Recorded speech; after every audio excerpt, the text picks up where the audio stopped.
السلام علیکم ورحمۃ اللہ وبرکاتہ۔ اعوذ باللہ من الشیطان الرجیم، بسم اللہ الرحمن الرحیم۔ رب اشرح لی صدری ویسر لی امری واحلل عقدۃ من لسانی یفقہوا قولی۔ پارہ نمبر 1 سے یاد رہنے والی باتیں۔ جب انسان اللہ و رسول کی نافرمانی کرتا ہے تو اللہ تعالیٰ اس کو بعض اوقات ایسے فتنے میں مبتلا کر دیتے ہیں جس سے وہ کسی ایسی چیز کی محبت میں مبتلا ہو جاتا ہے جو اس کے لیے وبال جان بن جاتی ہے۔ خیر سے ہمیشہ خیر ہی نکلتی ہے، شر نہیں نکلتا۔ اس لیے ہمیشہ خیر کے راستے پر چلتے رہیں، کبھی مایوس نہ ہوں، خود فوری نتیجے نہ بھی نکلے۔ ہمیں ہدایت کی دعا مانگنی چاہیے کیونکہ سب سے زیادہ نفع مند دعا ہدایت کی دعا ہے۔ حضرت یعقوب علیہ السلام نے اپنی اولاد سے عہد لیا تھا، ہمیں بھی اپنی اولاد سے عہد لینا چاہیے کہ وہ ہمارے بعد کس دین پر رہیں گے، کس کی عبادت کریں گے۔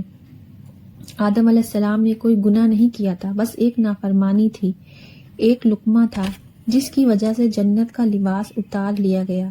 تو ہمیں یہ نہیں سوچنا ہے کہ یہ تو چھوٹا سا گناہ ہے، یہ تو معمولی سی بات ہے، اس سے کوئی فرق نہیں پڑے گا۔ ایک دعا کثرت سے مانگے، اللہ تعالی ہمیں اخلاص اور قبولیت سے نوازے، جیسے ابراہیم علیہ السلام نے اخلاص کے ساتھ کام کا آغاز کیا اور عمل کی قبولیت کی دعا بھی مانگی۔ پتھر اپنے اندر پانی جمع کرتے رہتے ہیں، یکایک پھوٹ پڑتے ہیں تو ان کے اندر سے خیر نکلتی ہے۔ یہ بظاہر لگتا ہے کہ سخت پتھر میں ان سے کوئی خیر نہیں ملے گی، اس لیے انسان کو مایوس نہیں ہونا چاہیے۔ انسان کو دوسروں کے اعمال پر بھروسہ نہیں کرنا چاہیے، اپنے لیے خود کمائی کرنا چاہیے۔ علم کے آنے کے بعد خواہش نفس کی پیروی نہیں کرنی چاہیے، علم ہی کی پیروی کرنی چاہیے۔ اچھی نیت کے ساتھ شروع کیے گئے اعمال کا پھل بھی اچھا ہوتا ہے، کیونکہ جیسے بیج ڈالا جاتا ہے ویسے ہی پھل نکلتا ہے۔ قرآن مجید کو پڑھنے کے لیے اچھی نیت ہونی چاہیے۔ ایک وقت میں کئی نیت بھی ہو سکتی ہیں۔ قرآن پڑھتے ہوئے ہماری نیت کیا ہونی چاہیے؟ اللہ تعالیٰ کی رضا، نیکیوں میں اضافہ کرنے کے لیے، دل کو آباد کرنے کی نیت سے قرآن کی مثال بارش کی طرح، دلوں کے اطمینان کے لیے۔ جو لوگ ایمان لائے ان کے دل کا ذکر سے اطمینان حاصل کرتے ہیں۔ یاد رکھیں، اللہ کے ذکر سے ہی دلوں کو تسلی حاصل ہوتی ہے، دلوں کی شفا کے لیے، ہدایت کے لیے۔ اے لوگو، تمہارے پاس تمہارے رب کی طرف سے ایک ایسی چیز آئی جو نصیحت ہے اور دلوں میں جو روگ ہیں ان کے لیے شفا ہے اور رہنمائی کرنے والی ہے، رحمت ہے ایمان والوں کے لیے، ایمان میں اضافے کے لیے۔ بس ایمان والے تو ایسے ہوتے ہیں کہ جب اللہ کا ذکر کرتے ہیں تو ان کے قلوب ڈر جاتے ہیں، اور جب اللہ کی آیتیں ان کو پڑھ کر سنائی جاتی ہیں تو وہ آیتیں ان کے ایمان کو اور زیادہ قوی کر دیتی ہیں، اور وہ لوگ اپنے رب پر توکل کرتے ہیں۔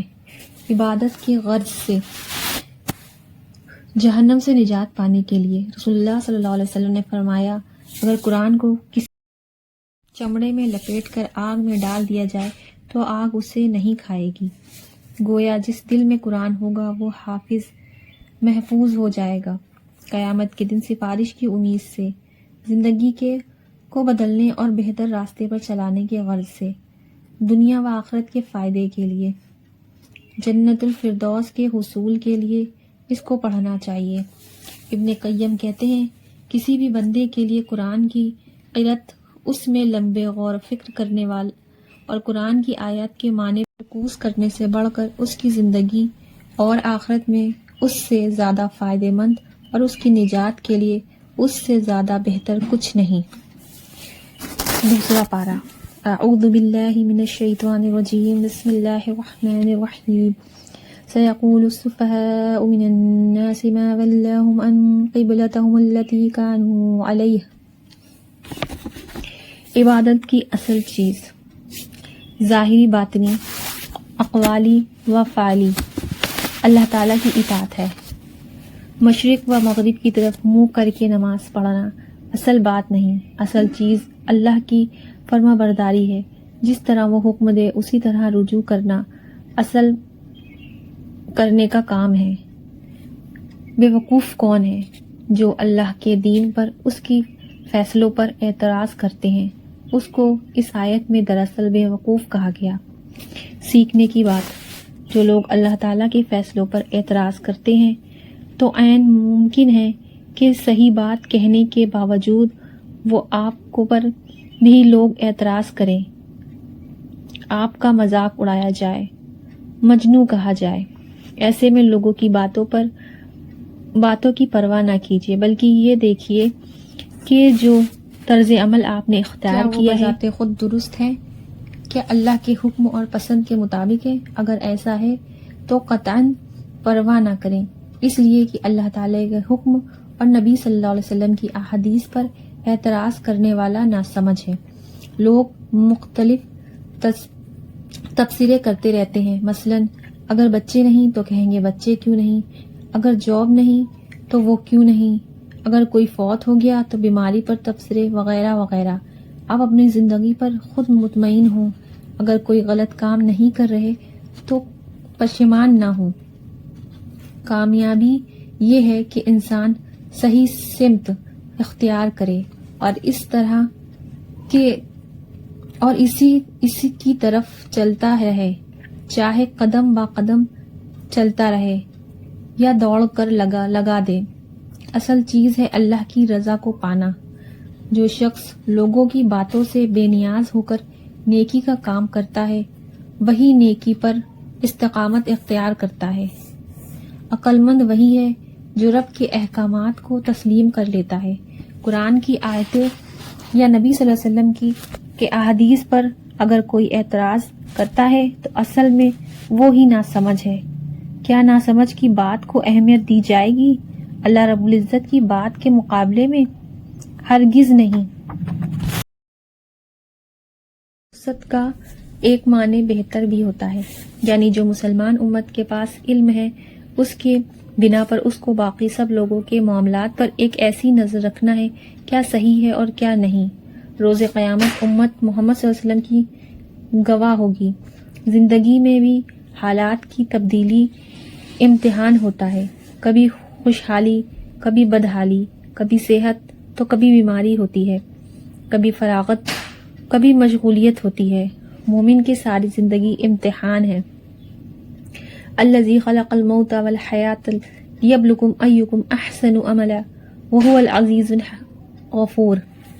جس نے موت اور حیات کو اس لیے پیدا کیا کہ تمہیں آزمائے کہ تم میں اچھے کام کون کرتا ہے، اور وہ غالب اور بخشنے والا ہے۔ دیکھا یہ جائے گا کہ حالات کیسے بھی ہوں، لیکن احسن عمل کون کرتا ہے؟ نیک کام، احسن عمل، چاہے حالات کیسے بھی ہوں۔ احسن عمل کی دو بڑی شرائط: اخلاص، نبی کریم صلی اللہ علیہ وسلم کی پیروی۔ یہاں امتحان یہ تھا کہ آپ صلی اللہ علیہ وسلم نے اللہ کے حکم سے قبلے کا رخ موڑ لیا تو بغیر سوال کے کون آپ صلی اللہ علیہ وسلم کی پیروی کرتا ہے؟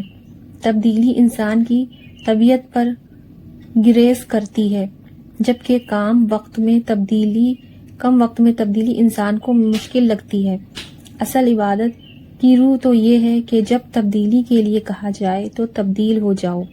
اس آیت میں ایمان سے مراد نماز ہے۔ لوگوں کے دل میں خیال پیدا ہوا کہ جو نمازی دوسرے قبلے کی طرف رجوع کر کے پڑھتے تھے وہ ضائع تو نہیں ہو گئی۔ انہیں بتایا جا رہا ہے کہ اللہ تعالیٰ نے ان نمازوں کو بھی قبول کر لیا کیونکہ وہ بھی اللہ کے حکم کے مطابق ہی تھی۔ رؤوف سے ہے، رؤوف جو رحمت کا سب سے آخری حصہ کہلاتا ہے، یعنی وہ مرحلہ جو رحمت کے بعد آتا ہے۔ جب رحمت شدید پکڑتی ہے تو وہ رؤوف بھی ہو جاتا ہے۔ اللہ اپنے بندوں پر سب سے بڑھ کر، یہاں تک کہ ماں سے بھی بڑھ کر رحم کرنے والا ہے، دنیا و آخرت میں رحم کرنے والا ہے، بندوں کے لیے ہدایت کی راہیں کھولنے والا ہے اور بندوں کی دنیاوی امور میں آسانی پیدا کرنے والا ہے۔ یہود سخاری کی طرف رجوع کرتے تھے اور نصرانی عبادت میں مشرک حصے کی طرف رخ کرتے تھے۔ جب ان کا اپنا قبلہ ایک دوسرے سے مختلف ہے تو پھر آپ صلی اللہ علیہ وسلم پر اعتراف کیوں؟ اپنے اوپر ظلم کرنا کیا؟ علم آنے کے بعد خواہشات کی پیروی کرنا۔ بہت بڑے ظالم کیا ہے؟ علم آ جانے کے بعد حق کو نہ پہچاننا۔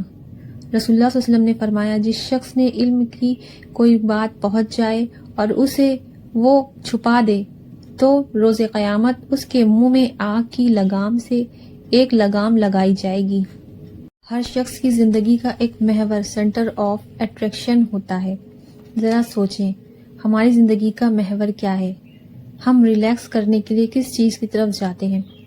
جب ہم فارغ ہوتے ہیں، خوش ہونا چاہتے ہیں یا اپنی تھکاوٹ دور کرنا چاہتے ہیں تو کس کی طرف رجوع کرتے ہیں؟ فون، اسکرین کی طرف رجوع کرتے ہیں۔ پہلے سیر کرنے کے لیے باہر نکلنا پڑتا تھا، اب بیٹھے لیٹے ہی دنیا کی سیر اسی اسکرین کے ذریعے ہو جاتی ہے۔ اپنا جائزہ لیجئے، میری زندگی میں وہ کون سی چیز ہے جو مجھے راحت بخشتی ہے؟ کیا وہ اللہ کا کلام ہے یا کوئی اور ذکر کی مجلس ہے یا کوئی نیک صالح صحبت ہے کہ جس کی طرف ہم دوڑتے ہیں؟ مومن کو نیکی کا کاموں کی طرف شوق سے دوڑنا چاہیے۔ فاستبقوا، سباق عربی میں کہتے ہیں دوڑ لگانے کو، یعنی نیکی کی طرف دوڑو۔ کچھ لوگوں کے لیے مال یا اولاد، جاب بہت اہم ہوتی ہے۔ یہ دیکھیں کہ میری زندگی میں وہ کون سی چیزیں ہیں جس میں میرا مال، جان، وقت، شوق یا جذبہ لگ رہا ہے۔ ہر چیز اس کے گرد گھوم رہی ہے اور وہ کیا ہونی چاہیے؟ نیکیوں کی طرف